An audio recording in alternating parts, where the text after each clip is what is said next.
Haleluya, kita akan melanjutkan pengajaran ya. Seperti yang minggu lalu saya katakan, imamat pasal ketiga dan seterusnya itu adalah sebagai masalah mengenai persembahan. Karena itu kita lengkap ke imamat pasal 7 ya.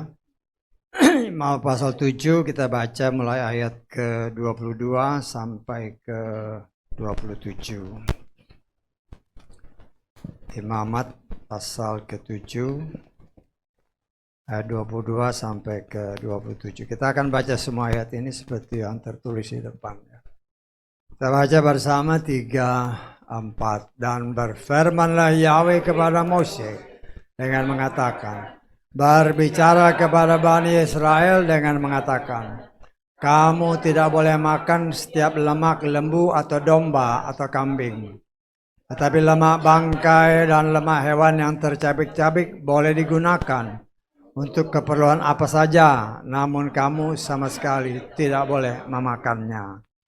Sebab setiap orang yang memakan lemak dari hewan itu, yang dengannya dia mempersembahkan persembahan api-apian bagi Yahweh, maka orang yang memakan itu harus dibinasakan dari antara bangsanya. Dan di seluruh tempat kediamanmu, kamu tidak boleh makan darah apa saja, burung ataupun hewan. Setiap orang yang makan darah apa saja, maka orang itu harus dilenyapkan dari bangsanya. Amin. Silakan duduk, kita mengucap syukur ya. Oleh kasih kemurahan Tuhan kita senantiasa diingatkan akan kebenaran firman Tuhan yang terus-menerus membentuk saudara dan saya. Kita mengucap syukur kita terus belajar untuk mendapat gambaran atau rangka yang lebih jelas tentang Torah ya. Karena itu kita belajar dari kitab Kejadian dan oleh kemurahan Tuhan kita dapat menyelesaikan 5 kitab pertama sebagaimana yang tertulis dalam kitab suci kita. Karena semua itu adalah rangka ya, rangka dari semua kitab-kitab yang ditulis oleh para nabi, para rasul ya. Sehingga membentuk total termasuk Torah itu sendiri 66 kitab. Nah, kita coba belajar untuk mengerti makna daripada setiap firman. Dan kita juga tidak akan mudah terkecoh ya. Dengan begitu banyak munculnya pengajaran-pengajaran yang bermacam-macam. Ya, karena kita melihat kan begitu banyak pengajaran yang bermacam-macam. Yang pada intinya, ya karena juga ada beberapa orang yang mempunyai pendapat yang berbeda-beda, ya.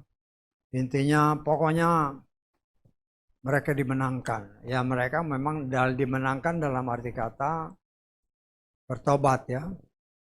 Tetapi bertobat ya mungkin awalnya bertobat, habis itu ya kembali ke seperti anjing kembali kepada muntahnya ataupun babi kembali kepada kebangannya ya. Nah kita coba mengerti kehendak Tuhan. Memang kita dengan mempraktekkan firman Tuhan kita belajar untuk hidup kita sendiri terus-menerus diperbaharui oleh firman.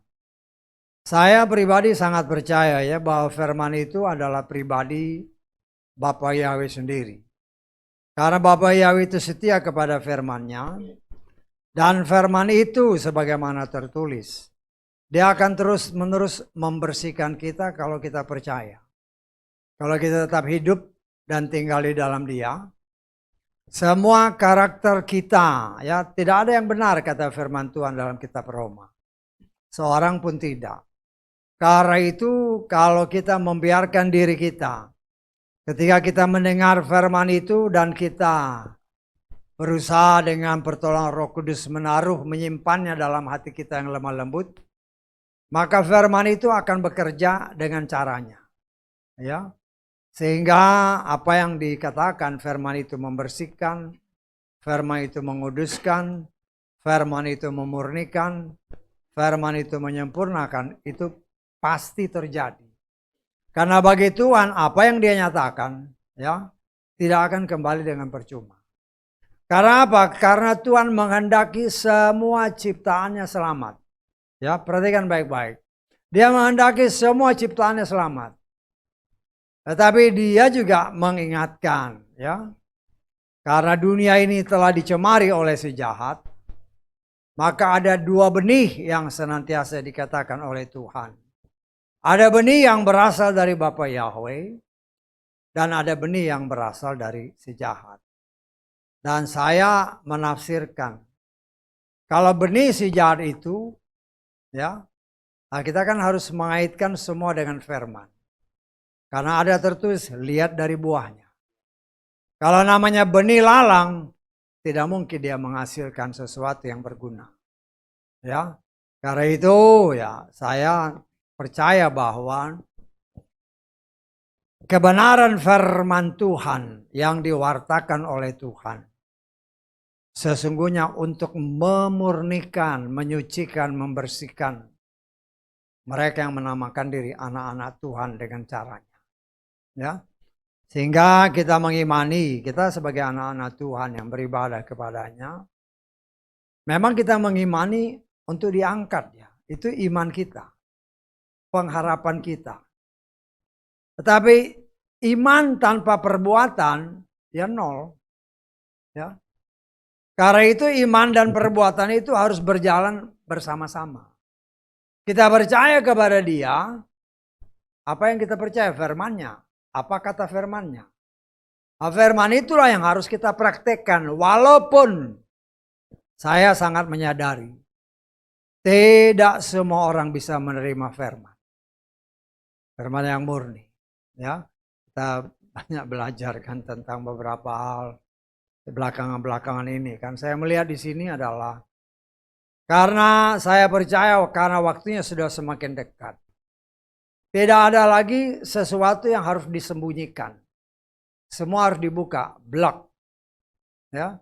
Karena firman Tuhan menyatakan, ya, tidak ada yang disembunyikan. Segala sesuatu sesuai waktu Tuhan akan disingkapkan karena proses pemurnian itu harus terus-menerus terjadi sampai manusia menjadi sempurna. Ya. Kita lihat di dalam Matius pasal ke-10 ayat ke-26. Matius 10 ayat 26, demikian firman Tuhan. Oleh karena itu janganlah kamu takut akan mereka. Perhatikan ayat selanjutnya. Sebab tidak ada satupun yang tertutup yang tidak akan disingkapkan. Dan yang tersembunyi yang tidak akan diketahui. Ya. Karena saya sebagai pelayan Tuhan, ya, banyak pelayan yang menyembunyikan firman yang tertulis karena takut kalau diberitakan menyinggung perasaan orang, akhirnya jemaat bubar. Ya. Loh itu bukan namanya bukan pelayan Tuhan yang murni ya.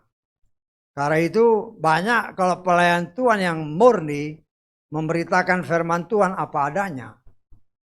Kita harus menyadari banyak yang gak suka.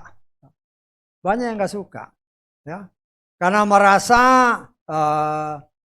kepribadian seseorang dicampuri. Ya, dicampuri dengan hal-hal yang diberitakan. Padahal itu tertulis. Ya, padahal itu tertulis ya beberapa belakangan terakhir ini kan. Kita melihat diberitakan tentang baptisan tentang perempuan, terus kemudian tentang perempuan cara berpakaiannya, itu kan tertulis. Tapi banyak orang yang tidak pernah mau memberitakannya, karena memang itu keras, ya. Takut menyinggung perasaan orang, akhirnya orang nggak mau datang, ya. Nah ini yang harus kita sebagai pelayan Tuhan, saudara juga sebagai anak-anak Tuhan yang mendengar, harus paham benar firman itu. Ya. Hanya orang yang sungguh-sungguh melakukan firman, itulah yang diselamatkan. Dan kita tahu bahwa setan mengetahui persis bahwa anak-anak Tuhan masih digandoli dengan karakter-karakter si jahat. Sehingga semua yang berasal dari si jahat, ya, dia berusaha melalui 5 jawatan bagi gereja untuk membujuk 5 jawatan ini nggak usah dikasih tahu. Ini jangan diberitakan, nanti orang tersinggung. Ya. Karena mereka berpendapat yang penting jiwa dimenangkan. Lo jiwa dimenangkan hanya bertobat tetapi tidak diproses, nggak ada gunanya. Ya. Nggak ada gunanya. Karena itu ya Yesus senantiasa mengingatkan. Ada benih yang baik yang menghasilkan hanya 30, yang menghasilkan hanya 60, tetapi juga yang menghasilkan 100. Dan saya mengingatkan kepada kita semua, Tuhan mau yang sempurna. Dia nggak mau yang 30. Dia nggak mau yang 60. Dia mau yang 100. Karena itu dia proses kita yang mau sungguh-sungguh. Apa yang masih mengikat kita, itu harus diputuskan, dihancurkan dari dalam hidup kita. Dan memang ketika sesuatu yang diambil dari tubuh kita, katakanlah umpamanya dalam tubuh kita ada tumor atau kanker kan. Ketika itu dilepas, memang sakit. Tetapi kalau itu tidak dilepas, akan menjalar kemana-mana. Sehingga bahkan membawa kepada kematian. Ya. Karena itu kebenaran firman yang dinyatakan beberapa waktu itu, ya, saya menyadari banyak orang yang, karena ada seorang pelayan Tuhan, ya, waktu kami pernah mengunjungi, kemudian memberitakan tentang pakaian perempuan, banyak yang bingung, ya, dan mungkin juga pelayan Tuhannya mungkin juga ya antara terima dan tidak terima. Tetapi setelah beberapa tahun kemudian, mungkin 3-4 tahun kemudian, mungkin baru dia baca firman itu. Ya, baru dia menyadari. Tapi apa yang dia katakan? Ini sudah Sudah apa? Sudah terlanjur. Lo terlanjur apa tidak terlanjur, setelah itu diingatkan, dia beritakan. Kita sebagai pelayan Tuhan, bukan kita yang menyelamatkan. Tetapi kewajiban kita, termasuk saudara ya, beritakan, itu dilakukan atau tidak dilakukan, itu yang menentukan dia selamat atau tidak. Ya, tetapi kewajiban kita, apa yang dibuka, ya buka aja. Terserah respon masing-masing. Karena keselamatan itu bukan dari si pembicara, bukan. Dia dipakai Tuhan untuk menyatakan firman. Apa yang menjadi kebiasaan yang memang tidak sesuai kehendak Tuhan harus ditanggalkan. Karena Tuhan tidak mau yang menghasilkan hanya 30. Tuhan tidak mau yang menghasilkan hanya 60. Tuhan mau yang 100. Karena itu kita sedang dibentuk. Pengajaran-pengajaran lama yang mungkin mengikat kita, ya, tetapi tidak seutuhnya kebenaran dinyatakan. Ketika itu dinyatakan, pertama-tama mungkin kita berat untuk menerimanya. Tetapi saya sebagai pelayan Tuhan hanya menyatakan, mungkin engkau berat, tapi jangan pernah menolaknya. Saya tangkap ya.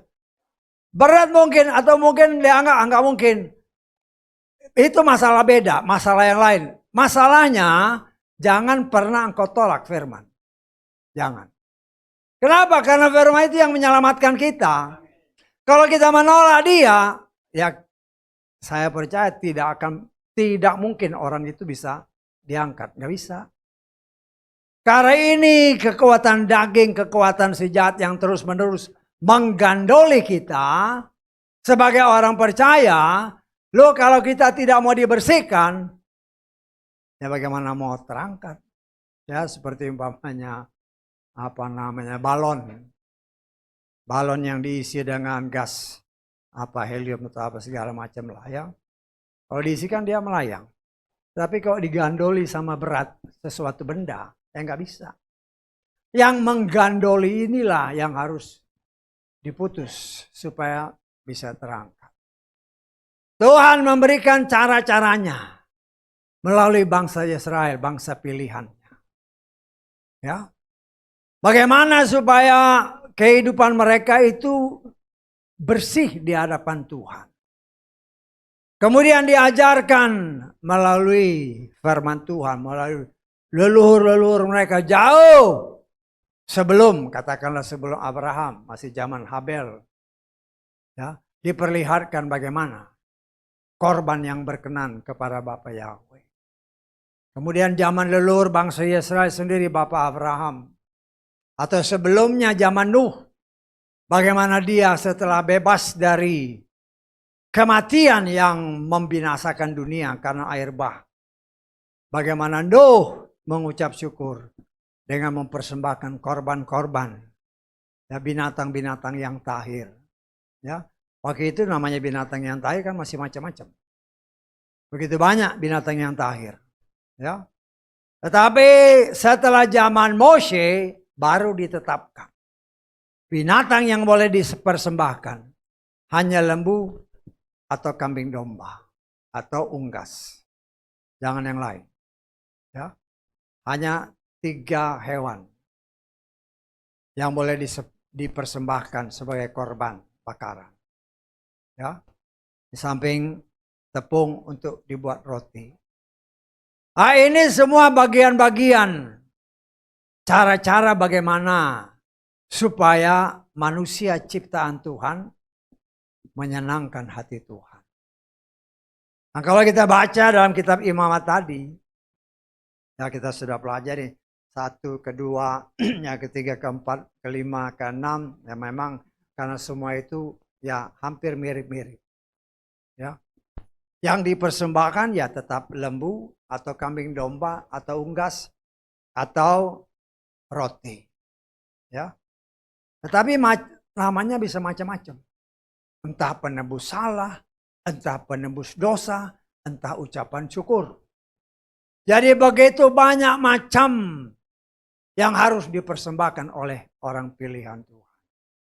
Tetapi kita melihat mereka ya dengan sukacita melakukan semua itu. Ya. Dan di dalam mempersembahkan itu semua, tetap ada syarat-syarat yang ditetapkan oleh Tuhan. Tetap ada syarat-syarat. Ya. Binatang, yang entah lembu, kambing domba, atau unggas. Boleh dipersembahkan, tetapi ada syarat. Lemaknya dan darahnya. Itu yang harus dipersembahkan. Ya, dagingnya boleh kau makan. Artinya para imam yang mempersembahkan itu boleh memakannya. Ya. Imam-imam makannya dari situ. Ya, tetapi kalau kita baca ya, yang namanya imam itu, orang Lewi itu kan semuanya imam, artinya yang melayani di tabernakel. Tetapi yang makan korban-korban persembahan itu hanya keturunan Harun, imam besar. Ya. Imam besar kan dikatakan ini makanan Harun dan anak-anaknya, keturunan-keturunan. Artinya tidak termasuk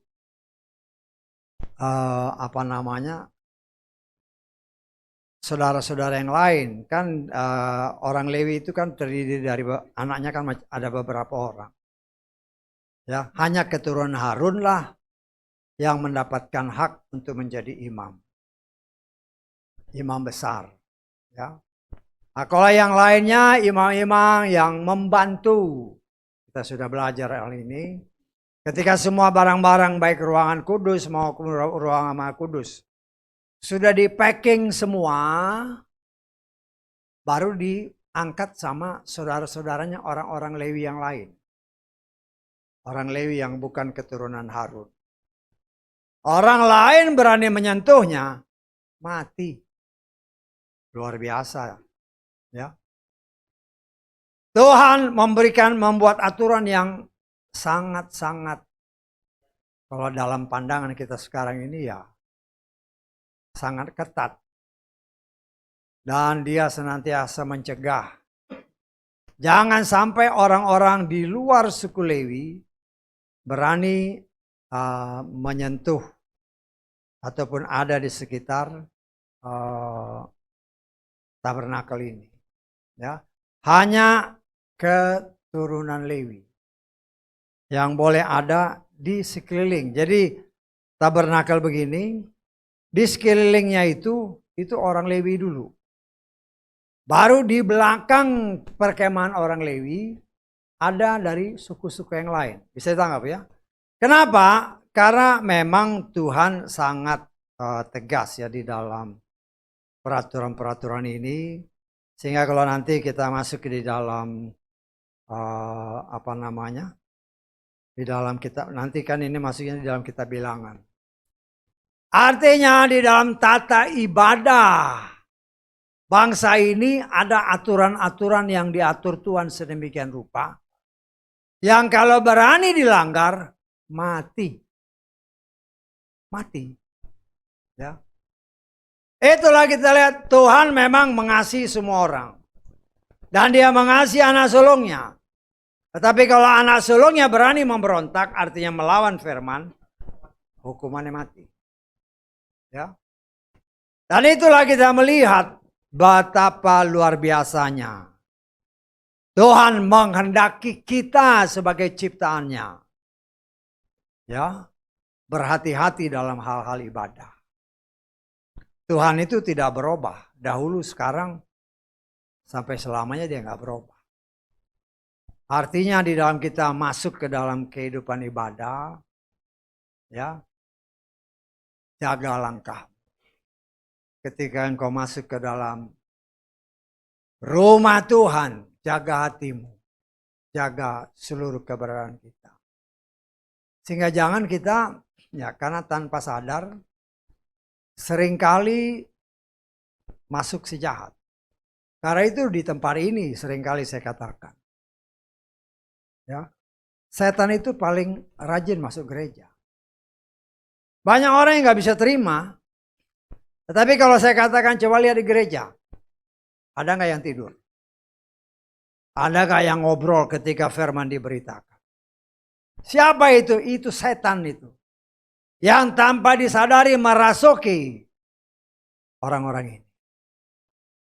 Sehingga apa? Mengganggu ibadah. Kalau lagi ibadah gini terus ada ngomong-ngomong gitu kan. Dan kita melihat di sini saudaraku yang dikasih oleh Bapak Yahweh. Betapa hati-hatinya kita. Ketika kita mau masuk hadirat Tuhan, mau beribadah kepada Dia. Kita belajar. Memuja, muji, menyembah, memuliakan, mengagung-agungkan Tuhan. Ya, memang kita menyadari ketika kita melakukan hal-hal itu, kadang-kadang kan tergantung hati ya. Tergantung hati artinya, kalau kita lagi hatinya nggak enak, mungkin ibadahnya juga ngawur. Mau memuji Tuhan, mau menyembah Tuhan, seolah-olah blank. Ya. Kalau terjadi seperti itu, setan berarti setannya menang. Ya. Setan memang berusaha menjauhkan orang pilihan Tuhan dari kehidupan beribadah kepada Bapa Yahweh. Dengan berbagai macam cara. Karena itu di tempat ini dengan terang-terangan saya katakan. Kalau orang yang menyembah kepada Bapa Yahweh dalam Adonai Yeshua Masiah, itulah yang menjadi sasaran si setan. Karena orang-orang ini mempunyai pengharapan untuk bisa diangkat bersama-sama dengan orang-orang kudusnya bertemu dengan Adonai Yeshua Masiah di angkasa. Tetapi kalau orang yang tidak mau sungguh-sungguh, buat apa diganggu? Ya. Buat apa diganggu sama setan? Jalurnya udah sama. Sudah tahu, sudah pasti nanti masuknya ke sana juga di mana dia ada. Karena itu betapa hati-hatinya kita ketika kita hidup di tengah dunia ini, bagaimana kita menjalaninya termasuk ibadah. Nah, kita sudah pernah belajar kan, ibadah dalam bahasa Ibrani aboda. Aboda itu artinya bekerja. Dan memang Tuhan menciptakan manusia, Adam dan Hawa, bekerja. Peliharalah taman ini, rawat. Kita diperintahkan untuk bekerja. Tapi kan banyak orang yang malas bekerja. Ya. Sedangkan ada tertulis Tuhan tidak senang dengan orang yang malas. Tuhan tidak menciptakan orang malas. Atau tidak mengendaki orang malas. Karena itu dia senantiasa mendorong anak-anaknya. Khususnya anak-anaknya. Jangan malas. Karena itu kita melihat ya. Apa yang telah kita pelajari kitab Kejadian sampai ke imamat ini. Orang-orang pilihan Tuhan, mereka bekerja dengan sungguh-sungguh. Nah, mereka menghasilkan sesuatu yang sangat luar biasa. Yang kadang-kadang susah diterima oleh pikiran. Sehingga dikatakan oleh si siapa? Ibunya si Samuel kan. Si Hana. Ya. Kalau Tuhan mengangkat, tidak ada bisa yang menurunkan. Ya. Tapi sebaliknya kata kitab Wahyu, kalau Tuhan sudah buka pintu, nggak ada yang bisa menutup. Tetapi kalau Tuhan sudah tutup, nggak ada yang bisa buka. Tetapi kita percaya bagi setiap anak-anak Tuhan yang mau belajar mentaati firman, maka pintu itu, ya kita pernah belajar di dalam gereja Philadelphia. Pintunya sudah terbuka. Nah, ketika pintu itu terbuka, itulah saatnya bagi kita untuk bekerja semakin lebih sungguh-sungguh lagi. Karena waktunya sudah semakin dekat. Saat inilah pintu sedang terbuka, masa anugerah. Masa anugerah itu sudah tidak lama lagi akan berakhir bagi orang di luar Israel. Karena kita melihat tanda-tandanya yang sangat semakin hari semakin nyata. Ya, kita lihat di dalam imamat Roma pasal ke 11 ayat ke 25. Ayat ke 25 dan 26. Roma 11 ayat 25-26. Sebab aku tidak ingin kamu tidak mengetahui rahasia ini. Rahasia ya. Saudara-saudara, supaya kamu jangan menganggap bijaksana terhadap dirimu sendiri bahwa kekerasan hati dari sebagian Israel telah terjadi sampai pada penggenapan bangsa-bangsa lain tiba. Dan dengan demikian seluruh Israel akan diselamatkan. Sama seperti yang telah tertulis, dia yang membebaskan akan datang dari Sion dan dia akan menyingkirkan kefasikan dari Yakub. Nah, kita melihat ya, kalau saudara melihat di dalam berita-berita. Bagaimana di Israel sana, ya sebagian orang sudah mulai terus-menerus memuji Bapa Yahweh. Walaupun mereka sampai saat ini, kalau boleh saya katakan sebagian besar, walaupun mereka banyak yang dikatakan mesianik, tetapi mereka tidak memanggil Yahweh, tetapi Adonai. Tetapi kalau Yeshua, mereka panggilnya Yeshua, bukan Yahshua. Karena itu kadang-kadang saya heran orang-orang, khususnya di Indonesia ya, kok ngotot manggilnya Yahshua. Dengerin aja orang Israel. Dia nyanyi Yeshua apa Yahshua. Kan keselamatan itu datang dari sana. Ya. Kok engkau mau merubah? Ajaran dari mana? Dan ini yang harus kita sangat hati-hati ya. Tuhan setia kepada firman-Nya. Dia dengan jelas katakan di dalam Kisah Rasul pasal 4 ayat 12. Ya, kita baca lagi coba ya. Supaya ya kalau ada orang-orang yang memanggil nama itu, ngotot dengan nama itu ya dengar baik-baik. Dan saya anjurkan dengarlah apa yang dinyanyikan oleh orang Israel dengan dengan melalui media-media yang ada kan. Rasul 4:12, keselamatan tidak ada pada siapapun yang lain. Karena di kolong langit ini tidak ada nama lain yang telah diberikan kepada manusia yang di dalamnya kita dapat diselamatkan. Tidak ada nama lain. Kita baca 2 Korintus pasal ke-11 ayat ke-4. Sebab sesungguhnya kalaupun ada yang datang memberitakan Yesua yang lain yang tidak pernah kami beritakan atau kamu sambut, roh yang berbeda yang tidak pernah kamu sambut atau Injil yang berbeda yang tidak pernah kamu terima, kamu terus bertahan dengan baik. Nama Yesua yang lain yang tidak pernah kami beritakan. Siapa yang nulis ini? Paulus. Paulus itu orang apa? Ibrani. Lo dengarlah orang Ibrani sana manggilnya apa? Engkau salah manggil. Lo kan tidak ada nama lain di kolong langit ini.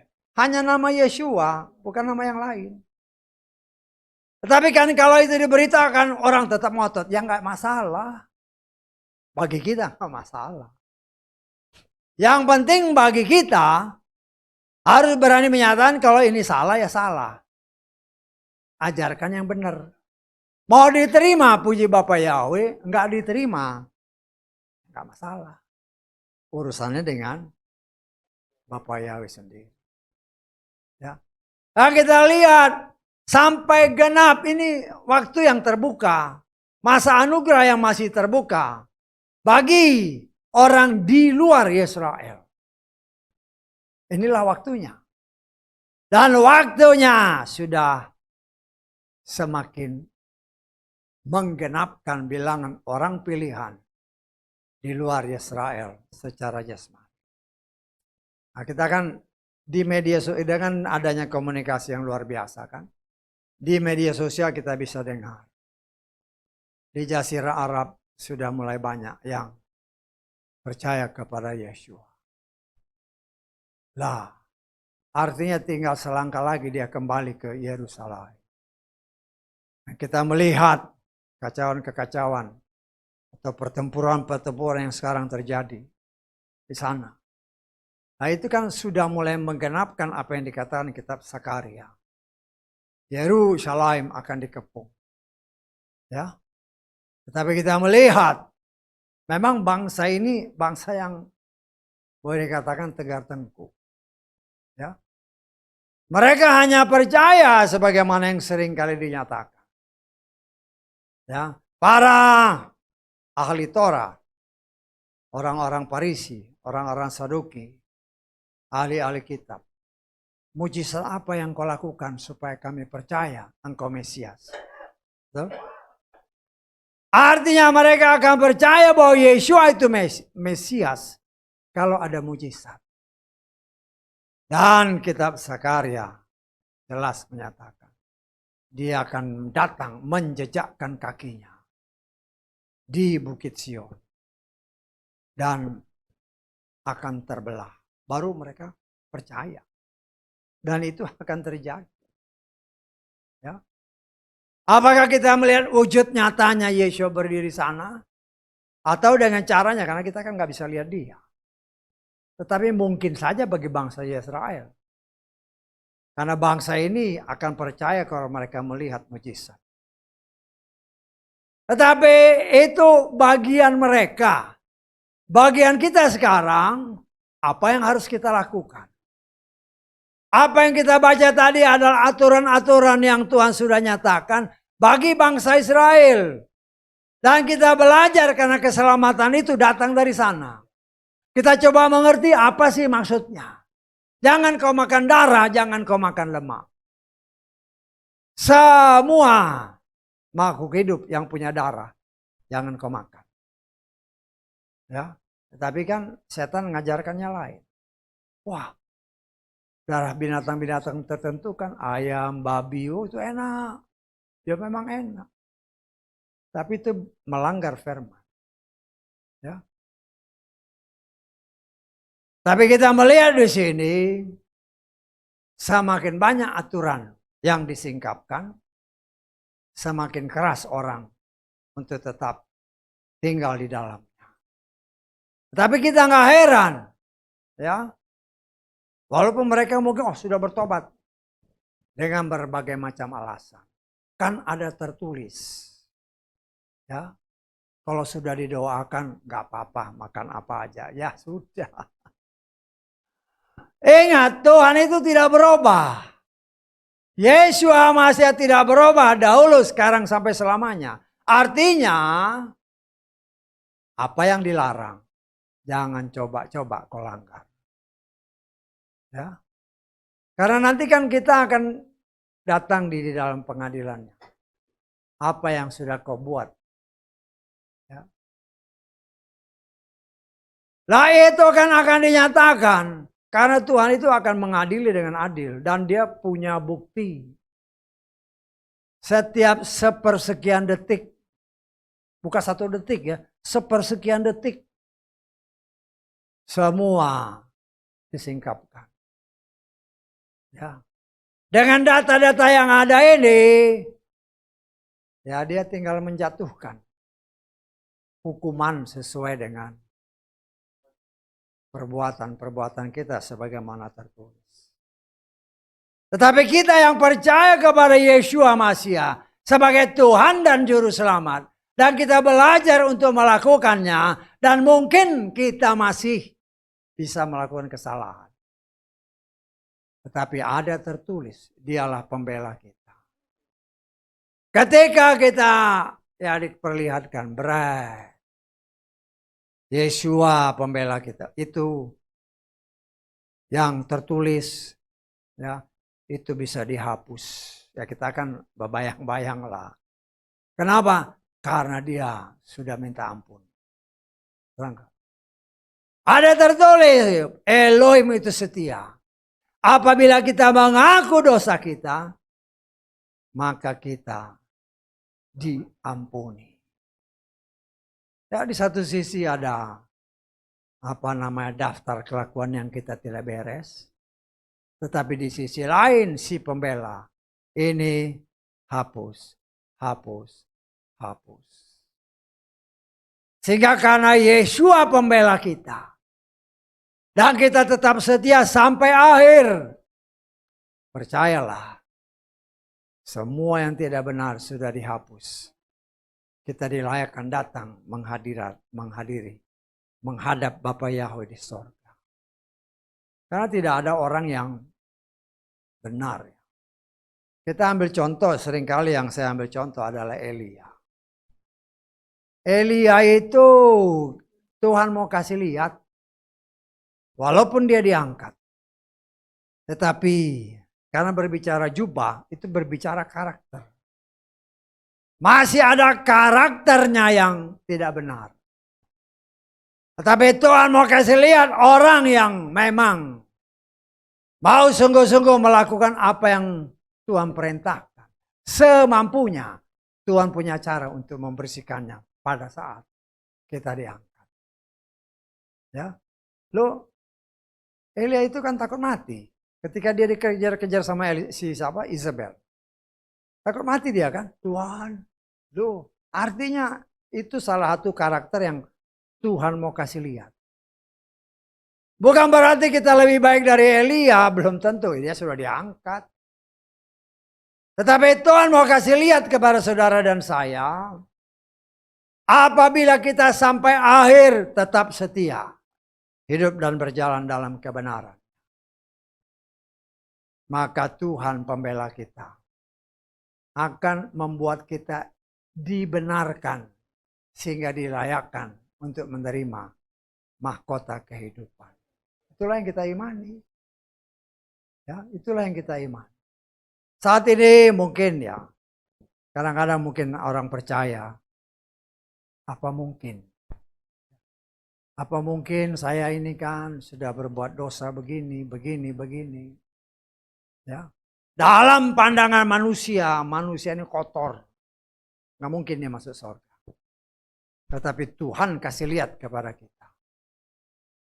Dalam pandangan orang yang ada ketika menyaksikan Yeshua disalib. Di kiri kanannya ada penjahat. Dalam pandangan mereka yang menyaksikan. Mereka katakan, semua masuk ke neraka. Ya. Termasuk kedua penjahat ini. Termasuk Yeshua. Karena mereka menuduh Yeshua adalah yang melanggar Torah. Padahal di Torah sudah ditulis. Ya. Sejak manusia jatuh dalam dosa, kita sudah belajar minggu kemarin. Sejak manusia jatuh dalam dosa, Bapa Yahweh sudah mempersiapkan domba Paskah untuk menyelamatkan orang yang percaya. Tapi ketika itu mereka dibutakan. Walaupun Yeshua menyatakan dalam kitab sucimu telah tertulis tentang aku. Tetapi karena mereka tidak percaya sehingga dibutakan, mereka tidak mengerti akan firman Tuhan.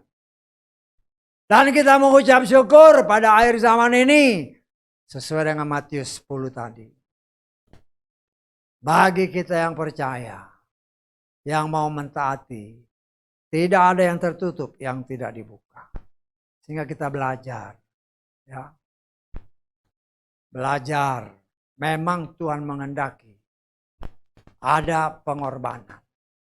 Ya. Kan kalau lembu atau sapi atau domba dibakar, ya. Kalau daging dibakar, baunya enak. Nah, saya percaya kalau kita keluar malam gitu kan, orang bakar sate, wah langsung rasanya enak. Ya. Demikianlah ketika kita mempersembahkan korban. Ya.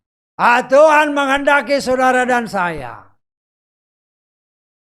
Daging kita ini harus dibersihkan. Berbicara api, berbicara firman. Karena ada tertulis dalam kitab Yeremia. Firmanku bagaikan api yang menghanguskan. Ya. Daging ini harus dibakar. Kalau dibakar, bukan direbus ya, dibakar. Sehingga baunya menyenangkan hati Bapa Yahweh. Ya. Nah, saudaraku yang dikasih oleh Bapa ya, kita coba belajar mengerti. Ya. Memang para imam yang mempersembahkan keturunan Harun. Dan mereka layak untuk mendapat makanan dari apa yang mereka persembahkan. Ya. Kalau saudara baca kan ada daging sapi, daging kambing, domba, ada roti. Nah, semua yang sudah dibakar itu boleh dimakan oleh para imam. Dan itu menjadi makanan mereka. Tapi kita melihat darahnya jangan kau makan. Karena darah itu berdasarkan firman Tuhan, di situ ada kehidupan. Di situ ada nyawa. Semua makhluk hidup ya, tidak boleh dimakan darahnya. Ya. Nah, kalau kita mendengar hal ini, dulu kan kita suka makan darah. Ya, darah ayam, darah babi, suka dimakan. Enak. Tetapi setelah kita tahu, no, stop. Tidak boleh. Walaupun ada orang yang memang mungkin, aduh, itu aku senang sekali itu. Ya itulah dagingmu diputuskan. Dan juga dikatakan oleh firman Tuhan lemak. Ya, lemak memang kalau kita baca sepintas di dalam, apakah banyak tulisan-tulisan. Lemak itu juga bermacam-macam. Ya. Lemak itu ya sebenarnya juga sumber energi ya. Sumber energi. Nah, saya pernah cerita saksikan kepada saudara kan, ketika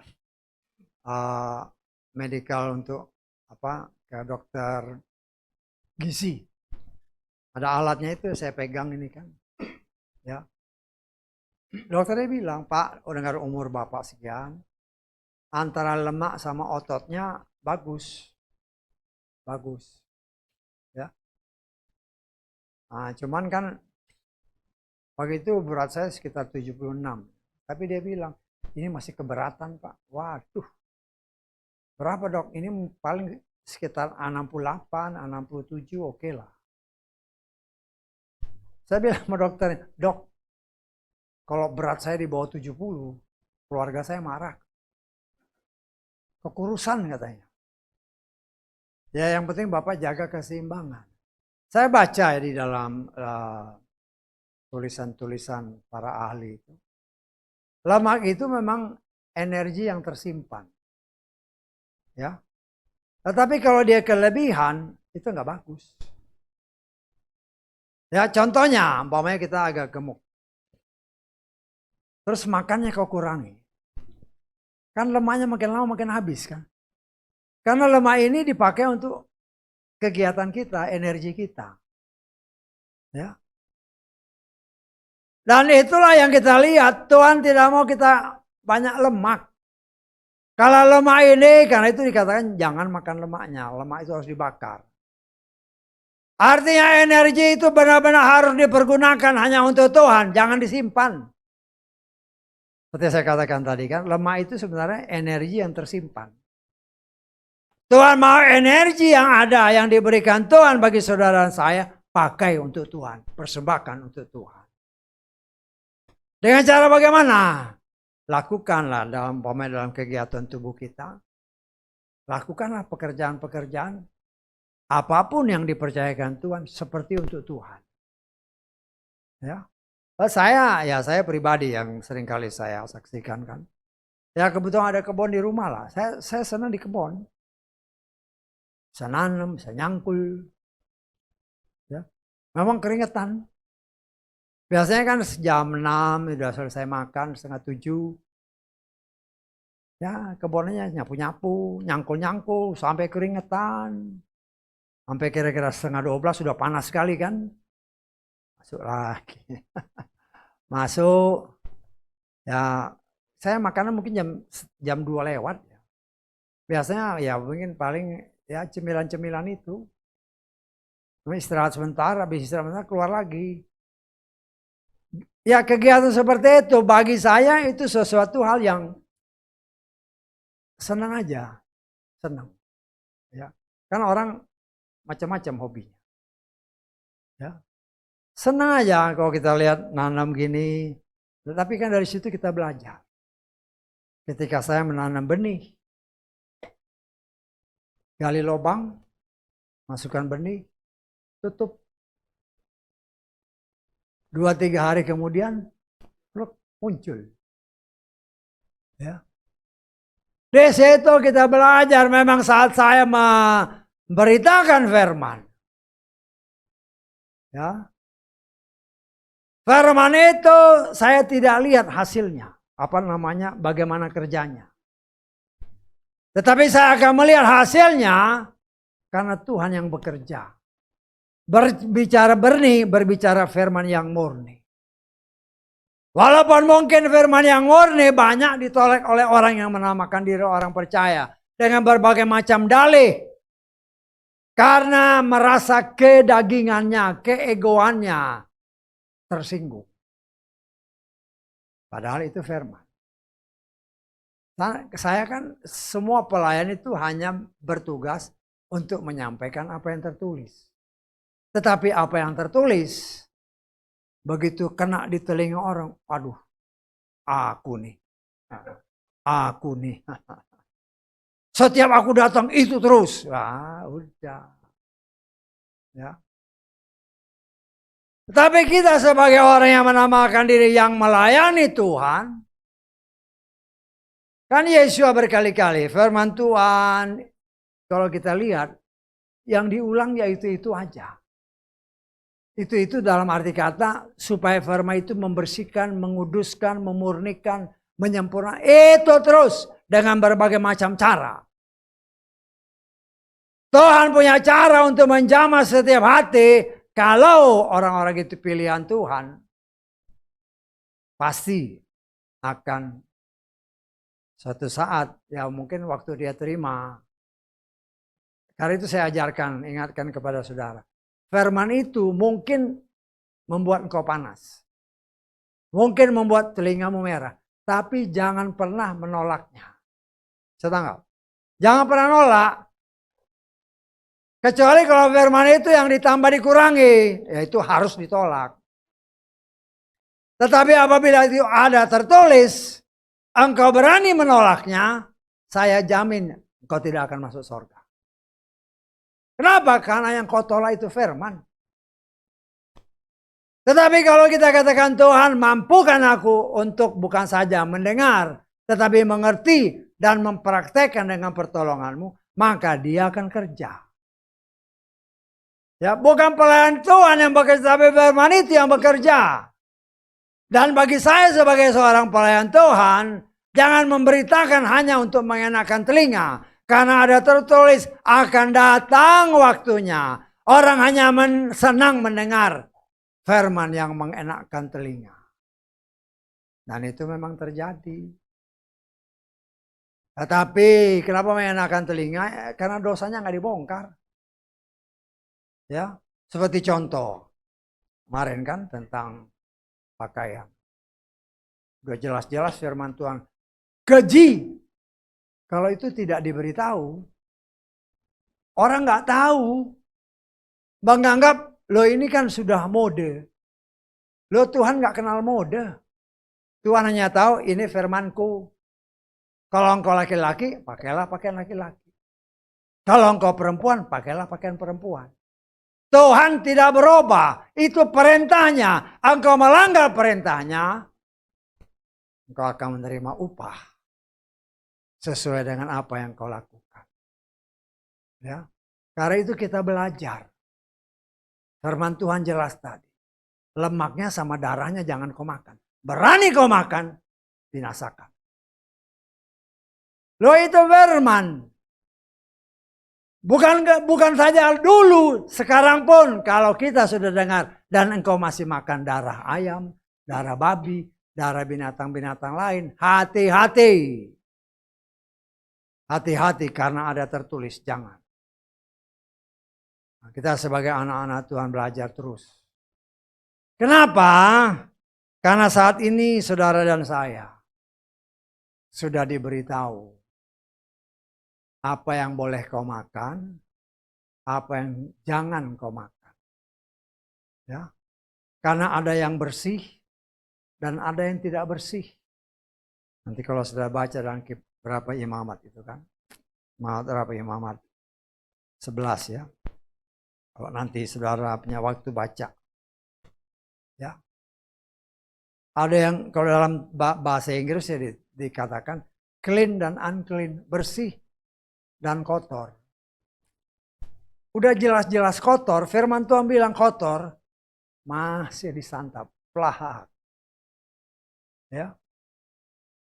Loh, sekarang kita fair aja lah. Ya. Kalau namanya makanan yang kotor. Ya. Apakah kita mau memakan makanan yang kotor?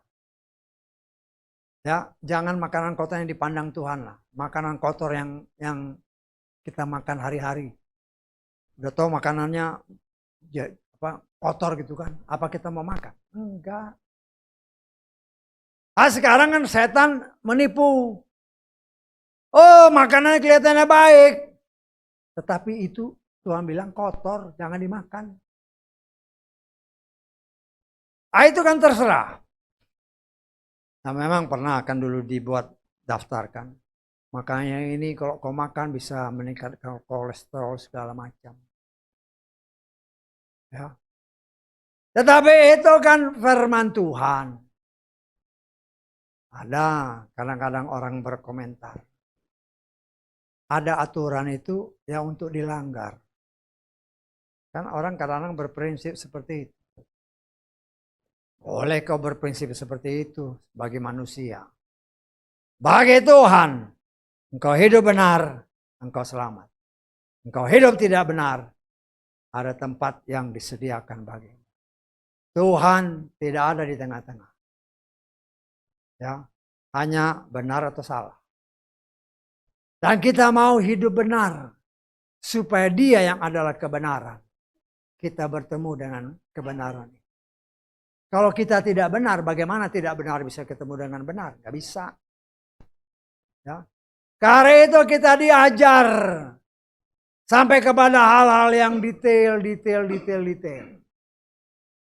Memang secara jasmani kalau kita belajari tentang Torah ini, ya seperti yang telah dikatakan dalam kitab Ibrani, Torah itu adalah bayangan. Bagi yang akan dimunculkan, yaitu Yeshua. gambar realnya. Kita pun saat ini sesuai janjinya, sesuai apa yang tertulis. Saat ini kita hanya melihat dia dengan samar-samar. Nah, samar-samar kita melihat. Tetapi akan datang waktunya sebagaimana tertulis. Kita akan melihat dia muka dengan muka. Dan ada tertulis. Tanpa kekudusan. Tidak mungkin kita melihat Tuhan. Dan ada tertulis Yohanes 17 ayat 17. Kita lihat ya. Yohanes 17 ayat 17. Kuduskanlah mereka dalam kebenaran-Mu. Firman-Mu adalah kebenaran. Dia sedang menguduskan kita melalui firman-Nya. Karena itu kita sedang dibersihkan, dimurnikan oleh Tuhan. Dan pemurnian hanya dilakukan dengan firman yang bagaikan api. Ya, kita lihat di dalam Markus ya.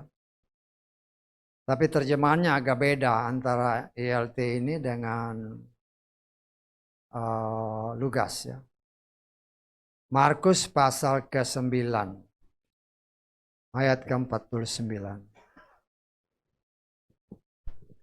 Sebab setiap orang akan digarami dengan api dan setiap korban akan digarami dengan garam. Ya, dalam terjemahan Lukas, saudara baca ini ya. Lukas. Setiap orang akan dimurnikan dengan api. Sebagaimana setiap korban akan dimurnikan dengan garam.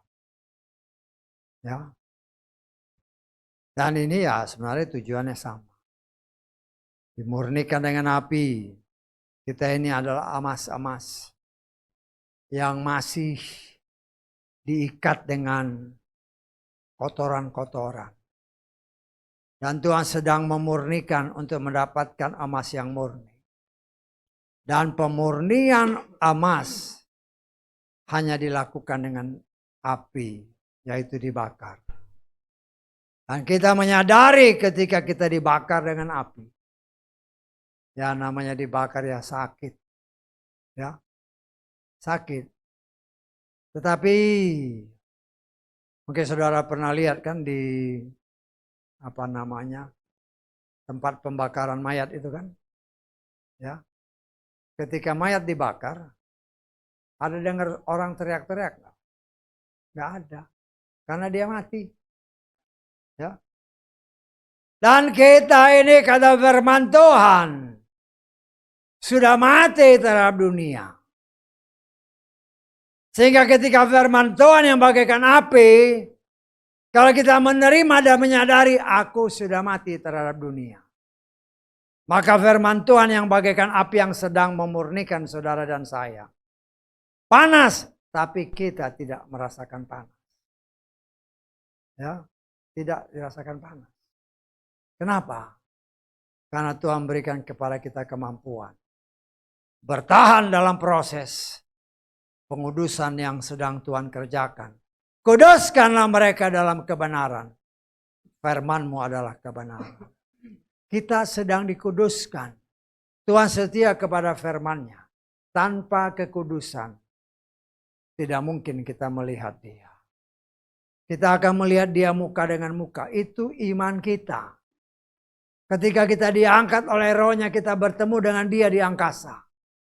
Dan itu hanya akan terjadi apabila kita kudus. Kalau kita tidak kudus, jangan harap diangkat. Karena itu yang seringkali juga diutarakan di tempat ini. Kalau mereka yang menamakan diri orang pilihan Tuhan, hanya menghasilkan 30, hanya menghasilkan 60. Ya, Tuhan punya cara untuk memurnikan mereka sama seperti ketiga orang teman-teman daripada Daniel. Dan itu gambaran daripada seperti yang pernah diutarakan di tempat ini. Gambaran dari ketiga keturunan anak-anak Nuh. Sem, Yafet, dan Ham. Ya. Karena itu berdasarkan kitab Wahyu. Banyak orang dari segala macam suku, bahasa ada di sana. Mereka telah melewati kesukaran besar. Dan saya hanya bisa menyampaikan kepada kita semua. Berusahalah dengan sungguh-sungguh. Supaya kita benar-benar menjadi orang yang dikasihi oleh Bapa Yahweh. Seperti siapa? Seperti Daniel. Daniel ada tertulis orang yang sangat dikasihi. Karena dia orang yang sangat dikasihi, maka penguasa pada waktu itu si Nebukadnezar, raja yang berkuasa, tidak berani menegur si Daniel. Dan saya percaya Daniel ada di sebelahnya. Dan Daniel tidak menyembah patung. Karena itu ada perbedaan antara orang yang dikasihi Tuhan dengan yang biasa-biasa saja. Mereka memang keturunan Yehuda, keturunan orang-orang pilihan. Ya, ketika teman-teman si Daniel ini. Gambaran bahwa Tuhan menghendaki semua orang selamat itu digenapi. Tapi karena hanya menghasilkan 30 dan 60, maka proses pemurnian terakhir terjadi. Sehingga genaplah apa yang dikatakan Wahyu pasal 7. Mereka yang dimurnikan ini telah keluar dari kesukaran besar. Dan kita berharap dengan pertolongan Roh Kudus mampukan kita. Saudara dan saya. Jangan sampai masuk ke dalam kesukaran besar. Karena itu jadilah orang yang menjadi orang yang sangat dikasihi oleh Bapa Yahweh. Ada tertulis, kalau engkau mengasihi aku, lakukanlah semua perintah. Nah, perintahnya ditulis, dikasih tahu. Janji-janjinya, karena imam ini melayani Tuhan, maka berkatmu ini ya, kau diberkati makananmu ini. Tetapi yang ini sama yang ini, jangan kau jamah. Ya. Dan kita melihat, di dalam kenyataan tidak ada satu ayat pun yang menyatakan para imam makan darah ataupun makan lemak. Sehingga mereka tidak dibinasakan. Ya, ingat saudara dan saya. Janji Tuhan dipersiapkan untuk menjadi imam. Kita lihat dalam Wahyu pasal ke-5 ayat ke-10. Wahyu pasal ke-5 ayat ke-10. Dan engkau telah menjadikan kami raja-raja dan imam-imam bagi Elohim kami. Dan kami akan memerintah di atas bumi. Saudara dan saya sedang dipersiapkan. Untuk layak menerima anugerah. Memerintah bersama dia. Memerintah bersama Yeshua. Ayat ini sama dengan ayat di dalam kitab Wahyu pasal 20 kalau saudara baca nanti. Memerintah bersama dengan dia 1000 tahun lamanya. Tetapi bukan lagi kita. Bukan lagi jiwa kita. Karena itu senantiasa didoakan. Supaya oleh firman-Mu kami boleh memiliki jiwa. Pikiran, perasaan, kehendak. Karakter, sikap hidup, tutur kata. Tingkah laku, perbuatan. Sama seperti Adonai Yeshua Mashiach. Yang taat kepada firman. Bahkan sampai mati. Digantung di kayu salib. Dia tetap setia. Yeshua sendiri berbicara. Kalau aku saja ditolak, maka engkau pun ya jangan kecewa kalau dunia menolak kita. Yang mau sungguh-sungguh melakukan firman. Ya.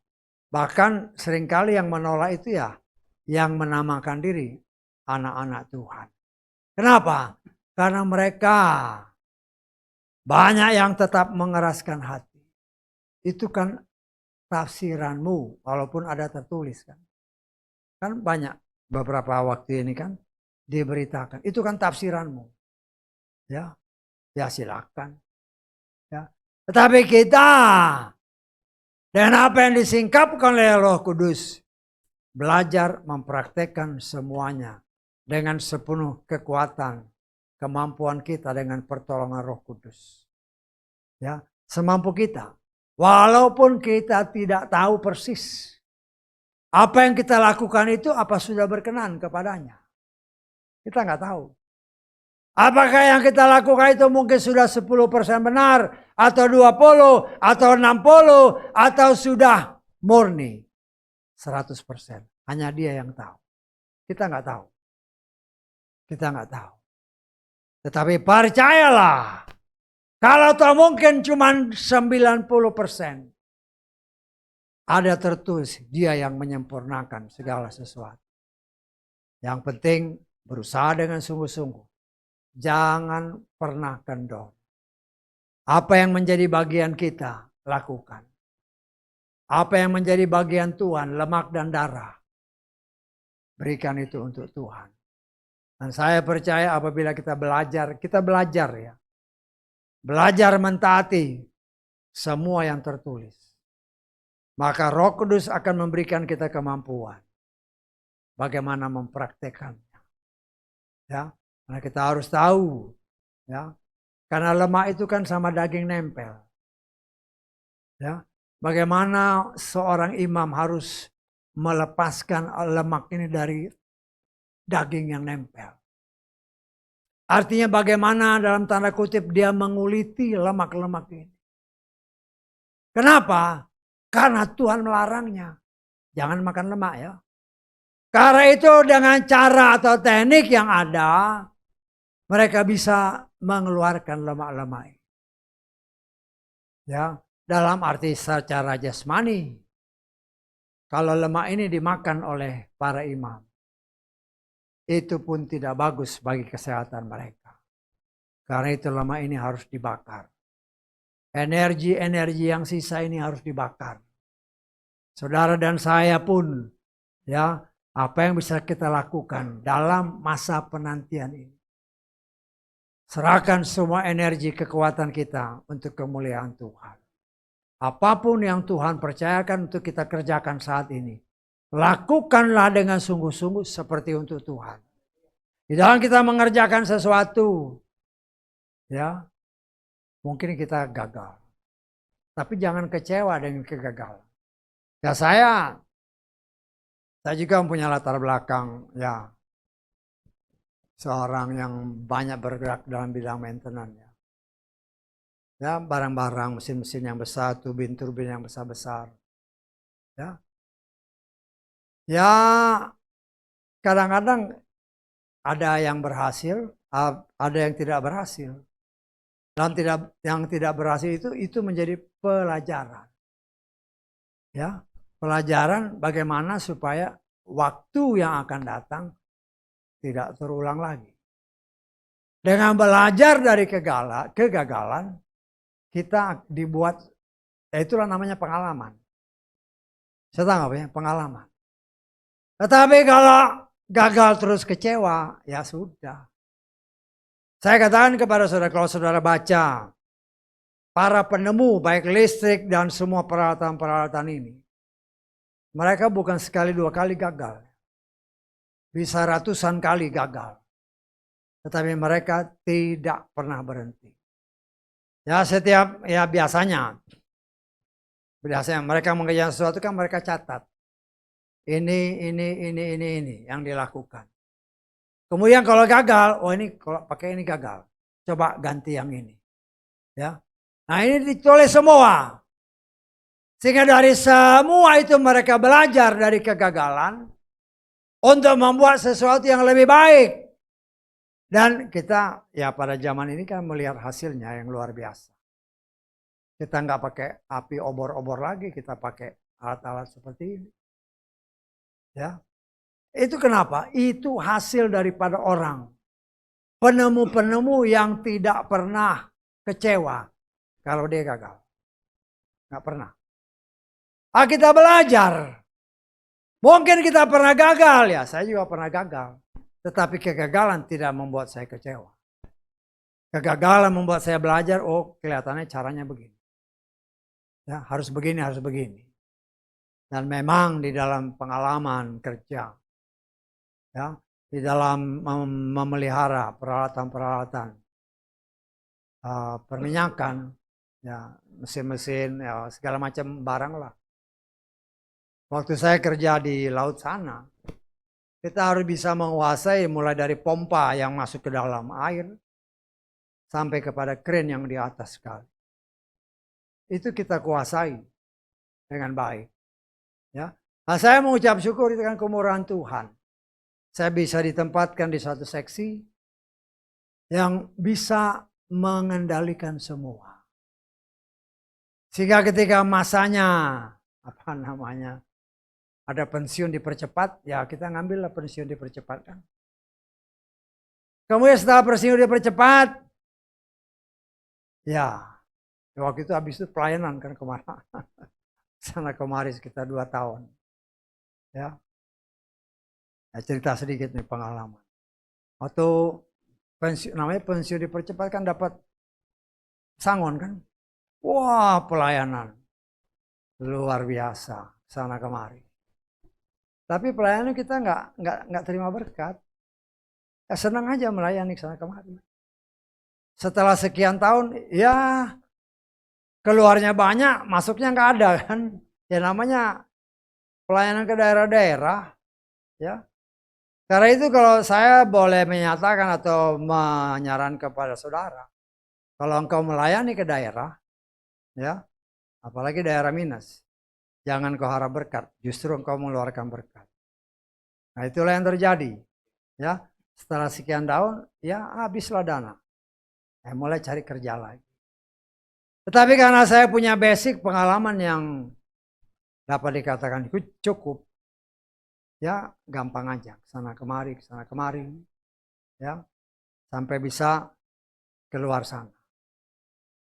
Nah, semuanya itu kan ada hasil, dapatlah kita tempat ini. Nah ini kan dari sana semua. Ya, saya melihat betapa luar biasanya Tuhan bekerja membentuk saya pribadi. Saya tidak pernah punya bayangan jadi pendeta. Tidak ada. Tidak ada sama sekali. Tetapi ketika waktu Tuhan, ya cara Tuhan kita pisah dari penggembalaan yang lama kan. Kemudian ya membentuk kelompok biasa, belum gereja, kelompok biasa. Kan cara Tuhan, saya nggak pernah pikir jadi gereja, ya karena kita kumpulnya sama-sama. Salah satu anggotanya, bapaknya ketua GSI, langsung dia ngomong, Pak, mau nggak gabung sama bapak saya? Wah, kan cara Tuhan itu. Ya terus kita bikin surat permohonan lah untuk gabung kan. Karena kita kan belum ada naungan gereja. Langsung dibalas. Gak lama kemudian, sebulan atau 2 bulan. Saya datang, mau tahbiskan jadi pendeta. Wah, siapa yang mikir? Gak pernah saya pikir seperti itu. Saya melihat itulah cara Tuhan membentuk pribadi saya. Di dalam saya melayani pun kadang-kadang masih banyak keseleo lidah. Tetapi dari situ saya belajar dan saya juga melihat banyak orang kalau diberitakan yang benar, pure, banyak yang gak suka. Ya. Tetapi itu menggenapkan apa yang tertulis. Akan datang waktunya. Orang tidak lagi mau mendengar firman yang murni.